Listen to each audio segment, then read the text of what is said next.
जय हिंद, नमस्कार। स्वागत है खुंगा एकेडमी के यूट्यूब चैनल में। सैनिक स्कूल ई काउंसलिंग के लिए जो रजिस्ट्रेशन है वो दोबारा से ओपन हो चुका है और जिन पेरेंट्स ने अभी तक उसका रजिस्ट्रेशन बच्चे का नहीं किया है ई काउंसलिंग की वेबसाइट पे, वो 3 तारीख यानी 3 जून से पहले पहले ये रजिस्ट्रेशन कर पाएंगे। आप ई काउंसलिंग से लेके बहुत सारे सवाल दिमाग में हैं और एक वीडियो मैंने पहले भी बनाया था। अब जो मैं वीडियो लाया हूं वो उन सवालों पे है जो ई काउंसलिंग की वेबसाइट पे एनटीए के द्वारा दिए गए हैं, यानी सैनिक स्कूल सोसाइटी के द्वारा जो सवाल दिए गए हैं कि जनरली पेरेंट्स के दिमाग में कैसे सवाल आते हैं ई काउंसलिंग से रिलेटेड और उनका ऑफिशियल जवाब क्या है, मतलब वो जो करेक्ट जवाब है वो क्या है, उसके बारे में हम डिस्कस करेंगे इस वीडियो में। तो वीडियो अंत तक देखें, आपको बिल्कुल ई काउंसलिंग से रिलेटेड कोई भी डाउट नहीं रहेगा। बिल्कुल हर सवाल का जवाब इसी की वेबसाइट पे दी गई है। ये ऑफिशियल वेबसाइट मैंने आपके सामने खोली है जिसपे लिखा हुआ है ई काउंसलिंग किसके, ऑल इंडिया सैनिक स्कूल एडमिशन काउंसलिंग जो है 2025 के लिए, उससे संबंधित है।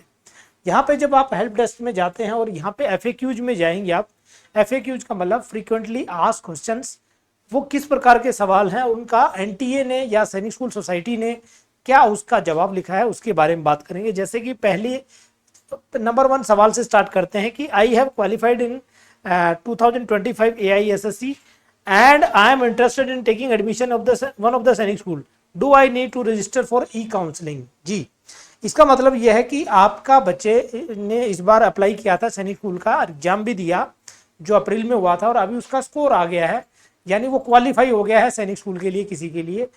अब क्या आपको अगले प्रोसेस में जाने के लिए या एडमिशन के लिए आगे बढ़ने के लिए क्या ई काउंसलिंग करना जरूरी है? यस, इन्होंने जवाब लिखा है कि यस, ई काउंसलिंग आपको जो रजिस्ट्रेशन है वो आप नहीं करेंगे तो अगले प्रोसेस के लिए आपके बच्चे का नाम कंसीडर नहीं होगा, है ना। तो इसमें लिखा हुआ है कि ये जो पोर्टल है ये ऑफिशियल पोर्टल है, इसके अलावा कोई भी और वेबसाइट आपको मिलती है, क्योंकि गूगल पे हम कई बार सोचते हैं कि ई काउंसलिंग सैनिक स्कूल और कई सारी फेक वेबसाइट्स बनी हुई हैं, वहाँ पे जाके हम अपनी डिटेल दे देते हैं, वो डेटा किसी के पास चला जाता है, फिर वो आपको बाकी चीज़ों के लिए आपको कन्विंस करेंगे कि ये भी हमारा सैनिक स्कूल है, इसमें हमारी ये फीस है, हमारा इसमें एडमिशन चल रहा है, तो वो सारी चीज़ें जो हैं फेक होंगी, तो उसमें आपको जाने की ज़रूरत नहीं है। कई बार आपसे हो सकता है कुछ पेमेंट भी पहले करा ली जाए, तो इस टाइप के फ्रॉड में बिल्कुल नहीं फंसना है। बिल्कुल ऑफिशियल वेबसाइट पे आपको जाके ट्रस्ट करना है, उसी पे आपको जाके फिल करना है चॉइसेस, और कोई भी पैसा इसमें इन्वॉल्व नहीं है, यानी कोई फीस चार्ज नहीं है। आपको एक भी पैसा ई काउंसलिंग के लिए, एडमिशन प्रोसेस के लिए या सीट बुक करने के लिए कोई ऐसा सिस्टम नहीं है। बिल्कुल एक जेन्युइन तरीके से आपको इसमें करना है पार्टिसिपेट। दूसरा सवाल दिया हुआ है इसमें, how do you register for AISC website portal and how do you fill the choices. अब इसने कि रजिस्ट्रेशन कैसे करना है, तो candidate must log in to this website. ये जो मैंने अभी वेबसाइट अभी दिखाई है, यहाँ पर आप नोट भी कर सकते हैं, pesa.ncog.gov.in। ये गवर्नमेंट की वेबसाइट है, gov.in गवर्नमेंट की वेबसाइट है, सैनिक स्कूल ई काउंसलिंग यहाँ पे लिखा हुआ है। तब आप उस पर जाके क्लिक करेंगे तो जो है आपके पास डिटेल्स आपकी सबमिट होंगी इसमें, ठीक है। तो इसमें लिखा हुआ पूरा 33 स्कूल है, इसके अलावा 41 न्यू सैनिक स्कूल है, उन्हीं के रजिस्ट्रेशन है। Please note the registration note on the AISC portal is one time activity, एक बार एक्टिविटी है, यानी इस वेबसाइट पे जो ये मैंने आपको दिखाई थी, ये सैनिक स्कूल ई काउंसलिंग की जो वेबसाइट है, यहाँ पे साइन इन करके जब जाएंगे या फिर न्यू रजिस्ट्रेशन आप जाके करेंगे तो ये वन टाइम एक्टिविटी है, आपको दोबारा से करने की जरूरत नहीं है। जिन पेरेंट्स ने पिछली बार जब ई काउंसलिंग खुली थी, यानी 7 मई से पहले जो रजिस्ट्रेशन कर चुके हैं, उनको दोबारा से रजिस्ट्रेशन करने की कोई जरूरत नहीं है। जिनका छूट गया था उन लोगों को 3 जून तक के लिए चांस दिया गया है, मौका दिया गया है, वो लोग ही ई काउंसलिंग के लिए अप्लाई करेंगे। अब अगला सवाल लेते हैं, do I need to make payment for participating in AISSE 2025, यानी इसका मतलब है कि इसका कोई फीस चार्ज किया जाएगा क्या। कई बार क्या होता है कि कोई बोलेगा 500 चार्ज लगता है, 1000 चार्ज लगता है, 100 रुपीज चार्ज लगता है, तो कोई चार्ज नहीं है, ये बिल्कुल फ्री है। कहीं भी आपको अपना बैंक अकाउंट लिंक नहीं करना है, कोई आपने UPI लिंक नहीं करनी है, कुछ भी नहीं करना है, कोई इसमें पेमेंट का मेथड नहीं है, सीधा लिखा हुआ है नो, कोई पेमेंट नहीं है पार्टिसिपेशन के लिए, ई काउंसलिंग के लिए। और आपको इस वेबसाइट पे या कहीं भी कोई फीस भरनी नहीं है। इवन आपको कोई बोलता है कि आपका एडमिशन हो गया, तो भी वो सारी प्रक्रिया जब आप स्कूल में पहुंच जाएंगे, वहां स्कूल में जाके आपको करनी है। वो आपको ऑफिशियल तरीके से बताएंगे कि आपको किस तरीके से आपको डिमांड ड्राफ्ट देना है या आपको ऑनलाइन पेमेंट करनी है या वो फीस का जो मेथड होगा वो आपको बताया जाएगा। फोर्थ सवाल है, do I have to report any e counselling centre on registration और चॉइस फिलिंग। यानी इसका मतलब है कि ई काउंसलिंग के लिए आपको किसी सेंटर पे जाना है या किसी स्कूल में जाना है कि जहां पर आपका ई काउंसलिंग का रजिस्ट्रेशन हो जाए या ये आपका रजिस्ट्रेशन के लिए आपकी प्रक्रिया में आपका नाम आ जाए। बिल्कुल कहीं नहीं जाना है, आपने सिर्फ इंटरनेट का इस्तेमाल करना है अपने मोबाइल पे, लैपटॉप पे, कंप्यूटर पे। घर पे कंप्यूटर नहीं है तो आप किसी जो कॉमन आपके कैफेटेरिया जो होते हैं जहाँ पे कंप्यूटर के लगे होते हैं या किसी जो फॉर्म फिल करता है या जो गवर्नमेंट के कुछ ऐसे सेंटर्स बने हुए हैं जहाँ पे आप जाके ये ई काउंसलिंग का प्रोसेस पूरा करवा सकते हैं, है ना। तो इसमें लिखा हुआ कि कोई आपको इसमें सेंटर में जाने की जरूरत नहीं है। नेक्स्ट है, do I required any document to get registered online. इसने बोला है कि क्या आपको कोई डॉक्यूमेंट भी अपलोड करना है या डॉक्यूमेंट आपको चाहिए उस टाइम। तो इस पे लिखा हुआ है कि since it is online allotment, है ना, ये ऑनलाइन अलॉटमेंट में इसमें कोई डॉक्यूमेंट आपका अपलोड नहीं होगा, न आपको कोई डॉक्यूमेंट कैरी करना है, फोटोग्राफ, सिग्नेचर, डोमिसाइल, ऐसी कोई चीज ई काउंसलिंग रजिस्ट्रेशन के लिए जरूरत नहीं है।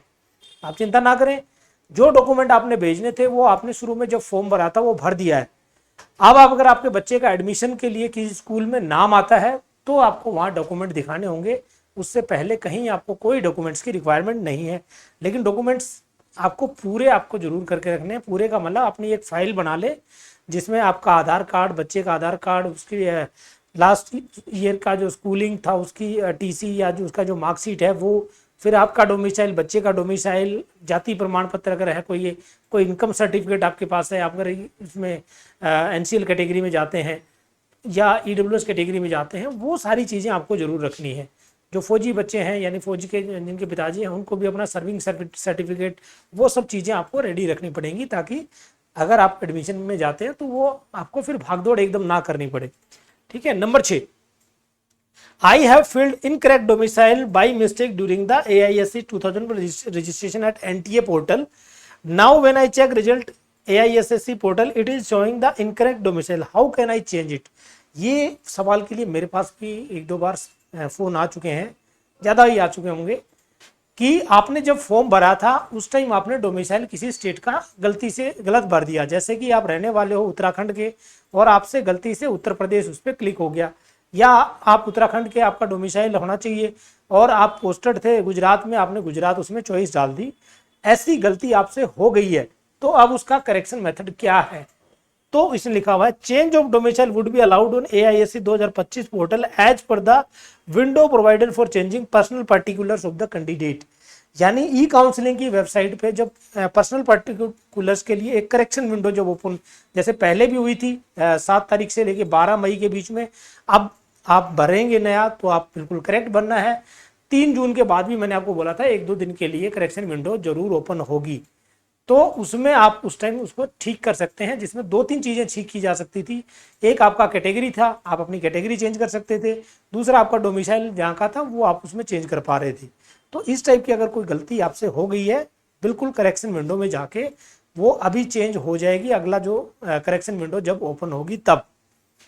ठीक। अगला है number 7, I have filled incorrect category during registration of NTA, है ना। यानी जब आपने फॉर्म भरा था, जब वे बैक इन जनवरी में जब फॉर्म निकले थे उस टाइम की बात है, तब आपने कैटेगरी गलत चुन ली थी। यानी आपने general category, OBC category, SC ST category, EWS या डिफेंस कैटेगरी, जिस कैटेगरी में आप हैं उसके अलावा आपसे कोई दूसरा क्लिक हो गया। या कई बार ऐसा होता है कि आपका उस टाइम वो सर्टिफिकेट बना नहीं था, आपने SC ST का, OBC का कोई आपके पास सर्टिफिकेट नहीं था, आपने जनरल कैटेगरी चुन ली है, लेकिन अभी आपका बन चुका है, तो आप उसको करेक्शन विंडो जब ओपन होगी तब आप उसको ठीक कर सकते हैं। करेक्शन विंडो जब ओपन होगी तब उसको ठीक कर सकते हैं, कैटेगरी चेंज हो जाएगी। ई काउंसलिंग जब ये वाला वेबसाइट में जब जाके आप ये देखो इसमें लिखा हुआ है, ये जो है ना रजिस्ट्रेशन होगा, जब रजिस्ट्रेशन हो जाएगा ये करेक्शन विंडो का एक बार खुला था 9 से 5 तारीख के बीच में, अब दोबारा जब खुलेगा तो यहाँ पे आपको पता चल जाएगा कि करेक्शन विंडो ओपन हो चुकी है। वहाँ पर आप इसको क्लिक करके मतलब उसको आपको अपडेट कर सकते हैं, उसको चेंज कर सकते हैं। अगला सवाल इसमें देखते हैं, I logged my choices priority of the schools, है ना। यस। अब इसका मतलब क्या है कि अभी तक का जो सवाल थे ये थे ई काउंसलिंग से रिलेटेड। अब अगला सवाल आता है कि जैसे ई काउंसलिंग का प्रोसेस स्टार्ट होगा, जब आपकी स्कूल चॉइस फिलिंग, जब आपने स्कूल को सिलेक्ट कर लिया, आपने 10 स्कूल या आपने सारे स्कूल आपने सिलेक्ट कर लिए, वो स्कूल सेलेक्ट करने के बाद आपने उसको लॉक कर दिया। लेकिन आपने जब लॉक किया, फिर आपको आपने कुछ कैलकुलेशन लगाई या आपने पीछे की मेरिट देखी, इसका स्टडी किया और आपको लगा कि यार ये चॉइस थोड़ी सी मैंने गलत भर दी है, अब मैं इसको रीअरेंज करना है, मुझे रीअरेंज करना है, यानी नंबर 1 प्रायोरिटी पे कोई दूसरा डालना है, सेकंड पे कुछ, थर्ड पे कुछ, फोर्थ पे, इस तरीके से आपको रीअरेंज करना है। तो क्या वो लॉक करने के बाद वो एडिट हो जाएगी? बिल्कुल हो जाएगी, अगर उसकी लास्ट डेट ना गई हो। यानी जो ई काउंसलिंग फर्स्ट का जो जब टाइम होगा, हो सकता है वो 2 या 3 दिन का हो, उस दौरान आप उसको कभी भी एडिट कर सकते हैं। एक बार वो डेट खत्म होगी तो जो आपने लॉक किया था वो एज इट इज सबमिट हो जाएगी, उसके बाद वो करेक्ट नहीं हो सकती, फिर आपको सेकंड काउंसलिंग का वेट करना पड़ेगा, है ना। यानी जब तक वो विंडो एक्टिव है चॉइस फिलिंग वाली, तब तक आप उसमें अपनी चॉइसेस को अप डाउन कर सकते हैं, उसमें बदलाव कर सकते हैं लॉक करने के बाद भी, उसके बाद आप नहीं कर पाएंगे। तो जरूर ये ध्यान रखें, जब आप भर रहे हो, शुरू में आपसे गलत हो गया हो तो कोई बात नहीं, जब तक उसकी डेट बची हुई है तब तक आप उसको रीअरेंज या सफलिंग उसकी की जा सकती, कर सकते हैं। ठीक है, ठीक है। अभी चॉइस फिलिंग वाले सवाल इसमें आए नहीं है, तो यहां तक ई काउंसलिंग से रिलेटेड जो भी आपके डाउट थे उसके ऊपर मैंने आपको सारे सवाल इसमें जो FAQs में दिए गए थे वो सारे दे दिए हैं। फिर भी कोई आपको डाउट रहता है तो आप हमारे मोबाइल नंबर पे कांटेक्ट कर सकते हैं, आप हमारे व्हाट्सअप कर सकते हैं। बिल्कुल जो हमारी अंडरस्टैंडिंग है, जितना हमें नॉलेज है, उसके हिसाब से हम आपको जरूर इसके बारे में गाइड करते रहेंगे। सैनिक स्कूल का इस बार स्कोर कम रहा है, आप बिल्कुल बच्चों को डिमोटिवेट ना करें, अभी और बहुत से चांसेस हैं। अभी उसके पास 6 क्लास का चांस है, तो हमारे पास अभी बैच स्टार्ट हो चुके हैं ऑलरेडी, डे स्कॉलर बैच भी है, रेजिडेंशियल फैसिलिटी भी है और ऑनलाइन बैच भी हमारा खूंगा एकेडमी की एप्लीकेशन, जो कि गूगल प्ले स्टोर और iOS प्लस प्ले स्टोर से जाके आपको मिल जाएगी, वहाँ से आप डाउनलोड करके इनकी पढ़ाई करा सकते हैं। बहुत बढ़िया रिजल्ट रहेगा अगली बार। अगर 6 का चांस चला गया और अभी 9th के लिए है, तो 2 साल के लिए आप भेजना चाहते हैं, 2 साल के लिए भी हम तैयारी करा सकते हैं बच्चों की।